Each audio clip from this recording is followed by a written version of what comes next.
¿Qué tal? Bienvenidos a esta sesión de videoconferencia del módulo de Mix de Marketing Online. Particularmente esta vez vamos a ver un tema que es sumamente relevante, así que como muy probablemente la mayoría de ustedes va a ver este módulo grabado, me pueden hacer las preguntas que tengan luego de la conferencia cuando vean la grabación, o los alumnos que están ahora presentes. Bien saben la relevancia que tiene hoy en día el e-commerce en el marketing digital y sobre todo en el mundo actual de los negocios. En definitiva, el e-commerce no es nuevo, pero sí fue evolucionando a la par de las nuevas tecnologías y las nuevas tipologías de negocios que se iban generando. Creo que no tiene mucho sentido definir lo que es un e-commerce porque ya todos lo saben, pero sí es importante primero diferenciar los diferentes tipos de e-commerce que podemos encontrar actualmente, ¿no? Uno de los principales, que sobre todo es mi especialidad, que es el Business to Consumer o B2C, que es el comercio electrónico que se genera entre empresas y el consumidor final. Generalmente el B2C implica no tener demasiados intermediarios. Entonces, cuando una empresa sale a ofrecer un producto directo a sus consumidores, eso es lo que se llama B2C. Cuando las empresas empiezan a comercializar con otras empresas, cuando su consumidor final es otra empresa, mediana o grande, entonces eso se llama business to business o B2B. Luego viene otro tipo de e-commerce, que es lo que se llama business to consumer o B2B2C, que es cuando es un gusto, Juan Sebastián. El B2B2C implica cuando nosotros comercializamos con otra empresa que a su vez tiene sus clientes. Entonces nosotros queremos llegar a los clientes de nuestro cliente. Un B2B2C generalmente tiene una forma de B2B porque trabajamos con una sola empresa que a su vez tiene múltiples clientes. Luego tenemos el tipo de comercio que se llama P2P o peer-to-peer, que es cuando los clientes se relacionan entre pares. Este podría ser el caso de Mercado Libre, eBay, etcétera. Pero también tenemos otros ejemplos en los cuales los clasificados, por ejemplo, que no son empresas, entonces entre pares se comercializan bien esos servicios, ¿no? Después también tenemos el C2C o Consumer to Consumer, que es similar al peer-to-peer, pero es más específico a nivel comercio. Después tenemos otros tipos, podemos tener infinitos, por ejemplo el G2C, que es el gobierno con el consumidor final, etc. Los más relevantes hoy en día es el B2C, el B2B, el B2B2C, el peer-to-peer, pero si no quedó claro antes yo hablé de relaciones y di el ejemplo parecido al C2C, porque el P2P es similar al C2C.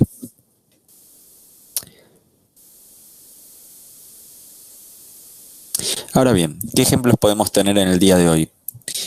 Business to business, por ejemplo, Nespresso, que es una compañía de Nestlé, vende, por ejemplo, sus productos a empresas, pero también vende a consumidores finales. Entonces, cuando decimos B2B, es la unidad de negocios que vende empresas, y B2C a consumidores finales. Y C2C, por ejemplo, puede ser eBay, Mercado Libre, etcétera. Estos son simplemente algunos ejemplos para que tengan. ¿Cómo es el proceso de e-commerce? Básicamente tenemos en una punta el comprador que ingresa a través de múltiples dispositivos, que eso es una de las características actuales de los e-commerce, ¿no? La múltiple capacidad de ingresar desde distintos lugares. Puede ser un website, puede ser un móvil, puede ser una tablet. En los últimos años el móvil le ganó al desktop, le ganó a los websites desktop. En general agrega ítems a un carrito, tenemos el tema del método de pago, el pedido, después vienen las cuestiones logísticas, es decir, el almacenamiento o el warehouse, después la preparación, viene algo muy interesante que es el tema de las notificaciones hacia el usuario para mantener un poco la ansiedad. Después viene el tema de la entrega que puede ser el envío a domicilio, puede ser que lo retire a una sucursal, puede ser un envío urgente. Y después tenemos el proceso de, por un lado, el comprador que está contento y recomienda, que sería luego de la conversión. Y por otra parte también los procesos de atención al cliente. ¿Vamos bien hasta acá? Karime, Juan Sebastián.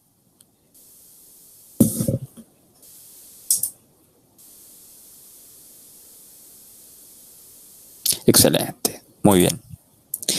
Acá viene un tema que es súper relevante, si Karime lo conoce bien porque justo acaba de entregar la tarea al respecto, y esto se mezcla un poco con el curso de Analytics y Social Media, pero es importante siempre entender cómo es el funnel de conversión en un e-commerce.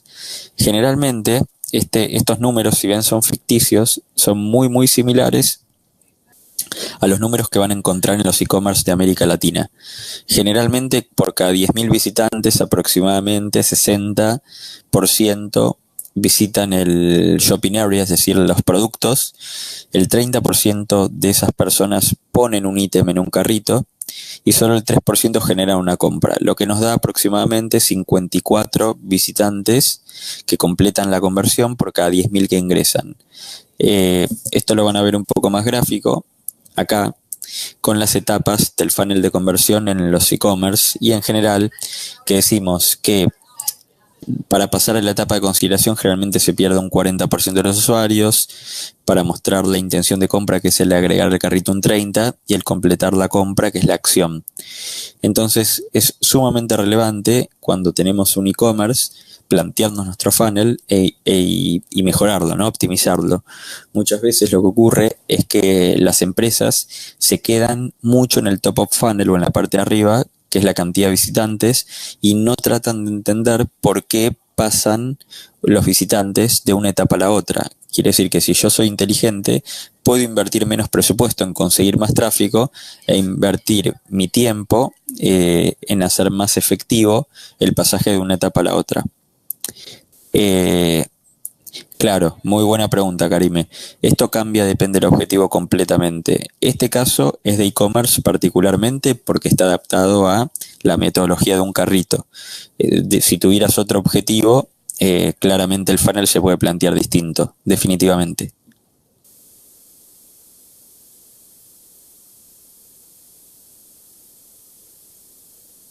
De nada. Seguimos adelante. Entonces, ¿cuáles son las claves para un buen proyecto de e-commerce? Bueno, básicamente hay, digamos, ciertas cantidades de temas que no podemos dejar de lado. Primero, lo que es la infraestructura tecnológica, infraestructura física, etcétera, que eso es sumamente relevante. Luego tenemos lo que es UX UI Mobile, que significa la experiencia de usuario o la interfaz de usuario que le damos al usuario en dispositivos móviles. Siempre, en general, las empresas se enfocaron mucho en pensar en una compra a través de la computadora, lo cual con el tiempo eso fue evolucionando porque la gente tiene mejores celulares, más rápidos, mejor conectividad, lo que hace muy necesario que pensemos siempre en mobile.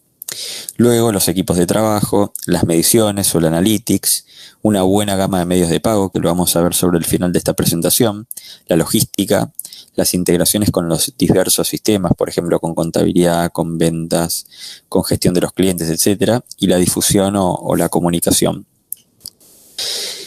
Entonces, ¿cuál es la cadena de valor de un e-commerce? Básicamente parte de una estrategia de producto. Siempre cualquier desarrollo de un e-commerce tiene que partir de una estrategia.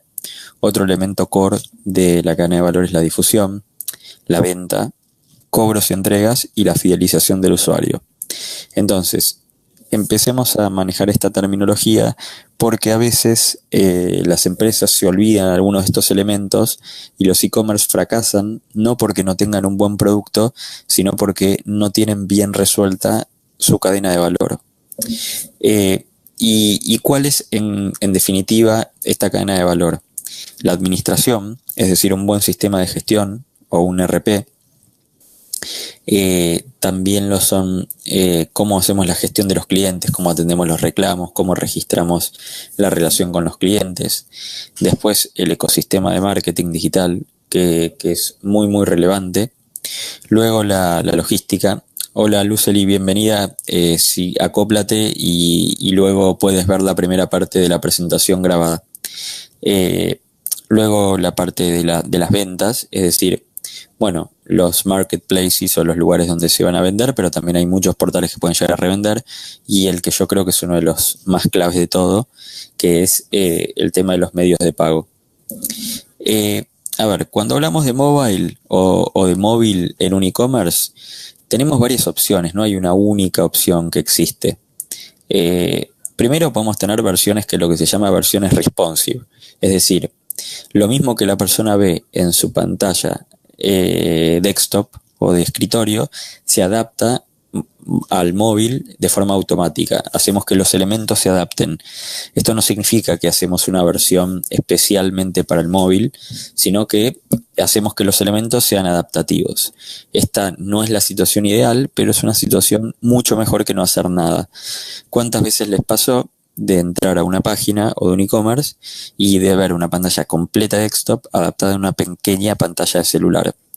Eso significa que no tiene versión mobile, que no tiene responsive, no tiene nada. Luego podemos desarrollar una app específicamente para los móviles.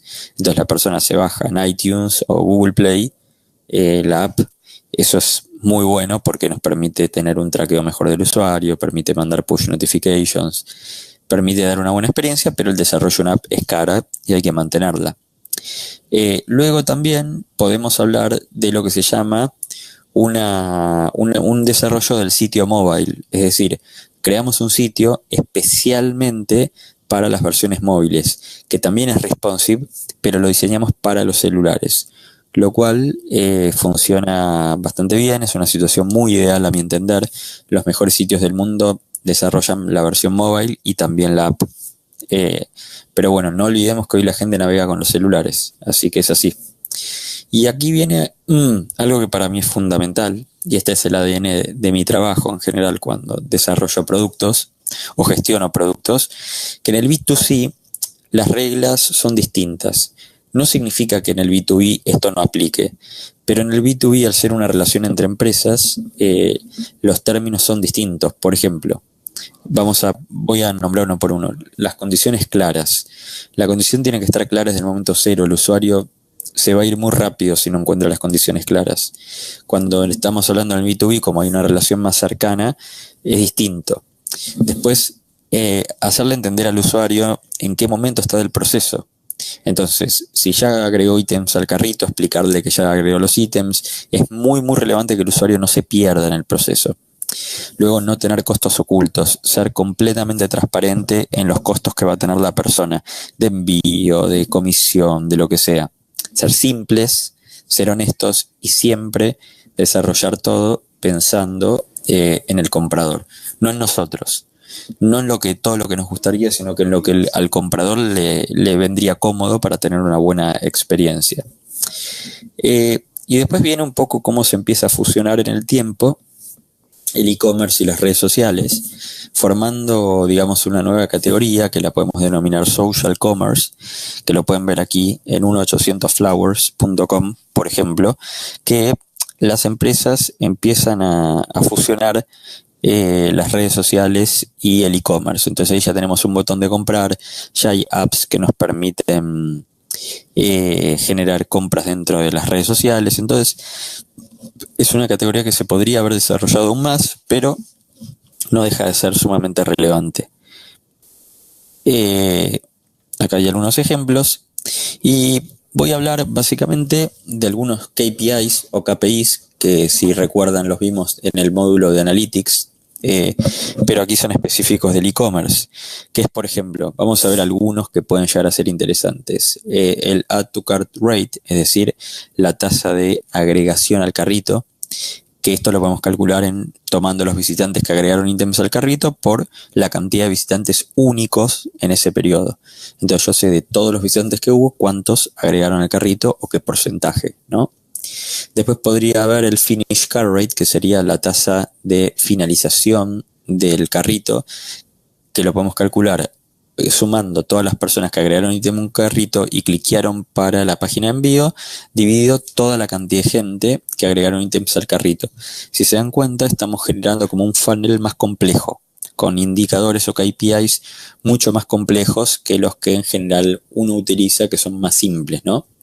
Después podemos calcular el Finished Shipping Rate, que es la cantidad de personas que llenaron la información de envío y enviaron ese formulario por la cantidad de gente que entraron a esa página de envío.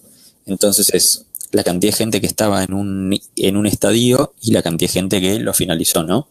Después el Checkout Rate, que es la cantidad de gente que compró el producto dividido la cantidad de personas que llenaron la información de envío. Fíjense que esto es como un funnel, que siempre vamos un poco más. Después el Total Site Conversion Rate, que es el número total de visitantes únicos dividido la cantidad de compras de ese periodo. Entonces es como una especie de tasa de conversión, ¿no?, del sitio en general. Después el abandono de carrito, que es la cantidad de personas que agregaron un ítem al carrito y no realizaron compra, que es una métrica sumamente relevante, porque hay que después entender por qué no generaron esa compra. Y después, por último, la tasa de compra dividido, digamos, la tasa del carrito, que es la cantidad de personas que agregaron productos a un carrito y efectivamente compraron. ¿Cómo venimos hasta acá? Lucely, Karime, Juan.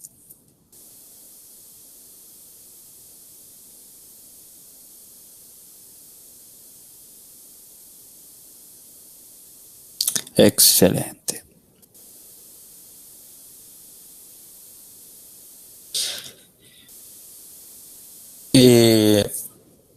Perfecto, Lucely, perfecto, Karime. Algunas estadísticas interesantes. ¿Por qué los clientes nos abandonan sin siquiera comprar muchas veces? El 47% de los clientes o de los consumidores espera que la página se cargue en menos de 2 segundos. A veces cuando tardamos mucho la gente se va sin comprar y se pierden todos los esfuerzos que hicimos para que ese cliente llegue. Muchas veces las empresas escatiman con los hostings o escatiman con la usabilidad del sitio, no les importa mucho cuánto tarda, o tienen velocidades muy muy rápidas. Por ejemplo, imaginen esto: en Argentina yo puedo contratar un plan de 100 megas, ese plan carga rapidísimo, pero yo tengo que ponerme en el lugar de mis clientes, tratar de entender con qué banda ancha navegan y pensar cuánto van a tardar de encargar ese sitio en mis clientes, no conmigo, porque yo lo veo bien, porque ahí me carga rápido, pero ellos quizás están con un bando de ancho de banda mucho más lento. Entonces en ese sentido tengo que pensar en un sitio que sea más liviano. Esto es un ejemplo nada más. Después, el 30% de los consumidores abandonan el carrito porque solamente están comparando precios con otros e-commerce. El 44% dejan el carrito también porque el costo de envío es muy alto. Entonces estaban contentos con el precio, pero cuando vieron cuánto les costaba que llegue ese producto a su hogar, decidieron abandonarlo, ¿sí? Después el 27% lo abandona porque no pueden esperar, el 15% no completan porque de repente no hay stock, el 3% abandona porque la información del producto está confusa y el 2% generalmente se pierde por problemas de procesamiento de pagos. Estas son estadísticas para empezar a pensar, ¿no? Y aquí viene una de mis secciones favoritas, que es el tema de los medios de pago. Existen múltiples medios de pago y todos los días se van sumando, pero yo quise hacer una recopilación básica y simple de los más famosos y los menos famosos. Obviamente que el efectivo es la forma más popular, pero tiene sus pros, que es inmediato, no hay costos adicionales. Pero primer factor, cuando hay un producto caro o de alto valor o de alto precio, los consumidores no suelen tener tanto efectivo, el efectivo está sujeto a falsificaciones y la contabilidad es más complicada. En un e-commerce, sobre todo, el cobro en efectivo también es complicado. Pero bueno, es el método de pago más utilizado, ¿no? Luego tenemos la tarjeta de crédito, que a favor está altamente masificada, favorece la compra impulsiva, es decir, la persona tiene ganas de comprarlo y lo compra, no necesita ir a ningún lado, ya en el momento lo compra. Y existe también un factor interesante, que como se disocia el usuario no está tocando su dinero, no siente que se le va a hacer un plástico, entonces eso favorece también la compra impulsiva. También muchas veces existen las cuotas, lo cual es muy favorable, ¿no?, para el usuario que no tiene el dinero hoy. Pero como negativo, hay muchas normas de seguridad, también el usuario podría reclamar el pago y nosotros vamos a tener un problema, hay comisiones. También en la práctica yo tengo a veces problemas con usuarios que no tienen tarjetas internacionales, solo locales, entonces es complejo, pero bueno, sigue siendo un método, el más importante para el e-commerce, ¿no? Luego está la tarjeta de débito, que también está muy masificada. El usuario no tiene que tener dinero encima, pero sí tiene que tener el dinero en la cuenta. No tiene intereses, pero como negativo, también igual que la tarjeta de crédito, tiene múltiples normas de seguridad, está sujeta a reclamos, hay comisiones en general de intermediación y también tiene muchos límites diarios. La tarjeta tiene límites más laxos y la de débito tiene límites más marcados, ¿no? Luego viene una que también yo utilizo mucho en la práctica, que es la tarjeta prepaga, que el usuario compra y ya tiene cargado dinero, o una tarjeta que compra vacía y le carga dinero después. Está buena porque el usuario no necesita estar bancarizado, no necesita tener efectivo encima, funciona muy bien para tarjeta de regalo, pero bueno, no concede financiación y por el otro lado, en mi experiencia, no tiene recurrencia. Es decir, el usuario compra una vez, pero después es difícil de fidelizar, ¿no? Después tenemos la transferencia bancaria, que en general es buena porque es segura y de bajo costo, pero tiene mucha tasa de abandono, primero porque hay muchos usuarios no bancarizados, después porque el usuario tiene que tener el dinero, y después porque en general la ejecución suele tardar y para colmo es engorrosa, ¿no? Entonces suele ser una muy buena opción para productos de alto precio, pero no deja de ser engorrosa. Después tenemos el método contra reembolso, que es lo más parecido al efectivo, porque al usuario le da confianza, porque recién paga cuando recibe el objeto, ¿no?, el bien o el servicio. No se requiere ninguna tarjeta de crédito, pero suele ser caro porque hay que manejar dinero, ¿no? Tenemos un tercero que está manejando nuestro dinero y también tiene alto nivel de devolución, porque muchas veces el producto llega, la persona como no lo pagó, a veces se arrepiente y eso puede ocurrir, ¿no? El contrarreembolso tiene ese problema. Después tenemos los cheques, que son buenos para trabajar con grandes cuentas, tiene un buen sistema de control. Hola Diana. Los cheques, el problema como aspecto negativo, pueden ser rechazados, requiere una logística para estar depositando y particularmente en Argentina se ha puesto un impuesto a las transacciones con cheques. Hay que ver cada legislación en cada país. Y también el cheque no funcionaría muy bien internacionalmente, ¿no? Pero bueno, es un poco lo que ocurre con el cheque. Diana, te recomiendo terminar la presentación con nosotros y luego escuchas la primera media hora de la grabación que va a estar lista cuando terminemos. Y acá empezamos a jugar un poco más con algunos métodos de pago un poco más innovadores. Los micropagos, que es un método de pago bastante nuevo, que los pagos se generan a través del teléfono móvil, SMS, un QR, NFC u otros sistemas, están buenos porque generan mucha inmediatez. Sirven en general para bienes virtuales, no es tanto para productos físicos, pero generalmente tienen bastante fraude y no permiten mucha flexibilidad. Pero es importante mencionarlos porque son parte del ecosistema de hoy. Luego vamos a mencionar los gateways de pagos, que son plataformas que integran muchos métodos de pago. Por ejemplo, Mercado Pago, PayU, entre otras. Entonces son sencillos, suelen ser internacionales, se integran rápido, no hay que estar negociando. Pero, bueno, obviamente tiene altos costos porque el mismo gateway tiene que pagarle a los métodos que integra y encima su ganancia, ¿no? Cuando falla el gateway de pago, fallan todos los métodos de pago que tenemos asociados.